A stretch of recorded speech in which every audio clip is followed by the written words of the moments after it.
Hi everyone, welcome back to my channel. My name is Mary Ellen, and in today's video I'm just going to be catching you up on what I've been up to sewing wise, craft wise. It hasn't been much, but I have been doing a little something. Mainly I went to a thrift store recently and got a few pieces, including what I'm wearing, with the intention of repurposing them or refashioning them. I guess that's the correct term. I haven't done a lot of thrift flips, but I've seen a lot of cool transformations on the interwebs and I've wanted to have a try at it. If you enjoy sewing and knitting content, please subscribe to my channel and like this video for more like it. And with that, let's get into it. Like I said, I am going to start with what I'm wearing. I went to a local thrift store in Cary, North Carolina called Thrift to Gift. It's really cute and they have a lot of cool things. I got 4 shirts and a dress, and I'll show you the dress, what I've hacked it into. Anyway, this is an Ann Taylor Loft blouse. It's a button down and it has some pleating details in the front. And I've washed and dried all of these pieces. So it has a little elastic. My brain is all over the place, so excuse my jumping around. But I've washed and dried everything, so the fit, this shrunk. Knit top that I have shrunk, which is fine because I got it in, a couple sizes too big. And I'm actually not going to do anything with it, and this one turned out well. I don't have to do anything to it. This next top is a green short sleeve knit. It's this really pretty like grass green or like a lime green from Talbot's. It's really comfortable and I really love how it fits. All right, up next, this is one that I will, have to alter or refashion. It's this really pretty blue. It's like a cornflower, blue and white striped, just t-shirt. I think it's a cotton, some sort of cotton blend. I don't really know a lot about knit fibers. Yeah, it's 100% cotton actually, but it's cotton knit, so it has a little bit of stretch to it. Not a ton of recovery, but that's okay. So I have made some adjustments to a t-shirt pattern from Simplicity. It is this pattern, it's 8982, and this pattern started out not great for me, so I'm hoping with the adjustment that I made, I realized recently after finding the Perfect Fit Guide. This is by Alexandra Morgan. She has a few YouTube videos. My shoulder to bust point is longer than a lot of patterns draft for, so I have issues a lot where my shirt like rides up, and then in knit tops you'll see like the folds above your bust because there's not enough fabric. So what I did to this Simplicity pattern was I lengthened like right above like the sleeve darts across by 1/2 inch, and this will be like my test for that. We'll see how it turns out. Knits are hard, fitting is hard, and every body is different, so you just have to research and make adjustments and just keep going until you find something that works and then save that. Anyway, so I'm going to be cutting out a new pattern with this. I don't know if I'm going to meticulously take apart these sleeve seams or just kind of cut them. We'll see. But that is that.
And here is the final product.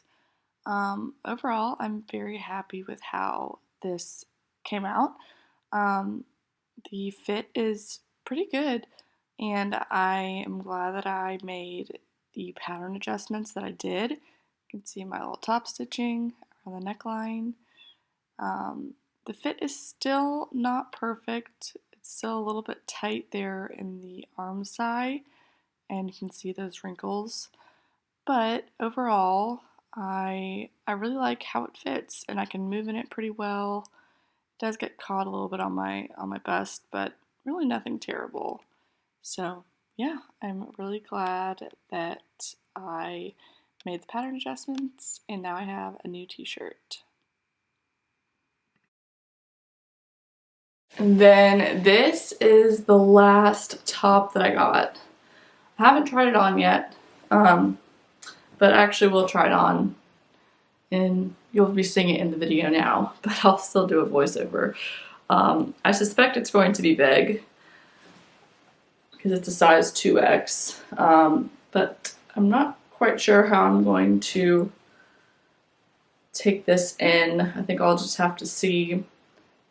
Hopefully I'll just be able to take in on the sides and then rebind the armhole edge, but we'll see. But I really like the color, and I think that'll look nice on my skin tone. All right, finally, this is my favorite find. This used to be a dress, and I'll throw up a picture.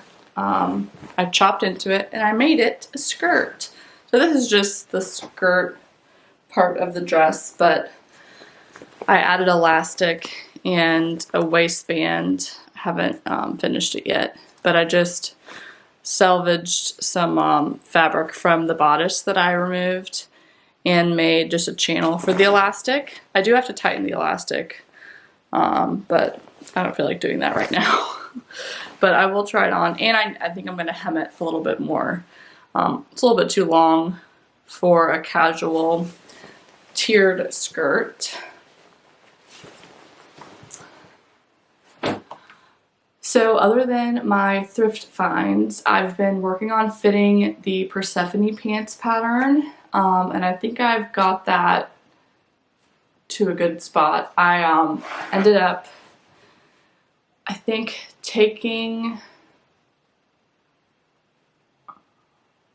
off a little bit of the front rise length and then adding about, oh gosh, maybe an inch or so to the back rise using the top down center out method. One of these days maybe I'll do a video on it, but the Crooked Hem here on YouTube has a wonderful video series going very into depth in detail about the top down center out method, so I will link that below in the description, but it works really well. I've made the Persephones before, and it was kind of a headache trying to adjust the crotch. I scooped out a lot of the crotch, but I was still not able to get a great fit. So this, I have not manipulated the crotch curves at all, and I think just with adjusting the rises, I'm going to be able to get a good fit. So I am on the hunt for a nice white denim, and I think I found some on Etsy that is a cone mill denim, so I think I need to order that so I can go ahead and start making it.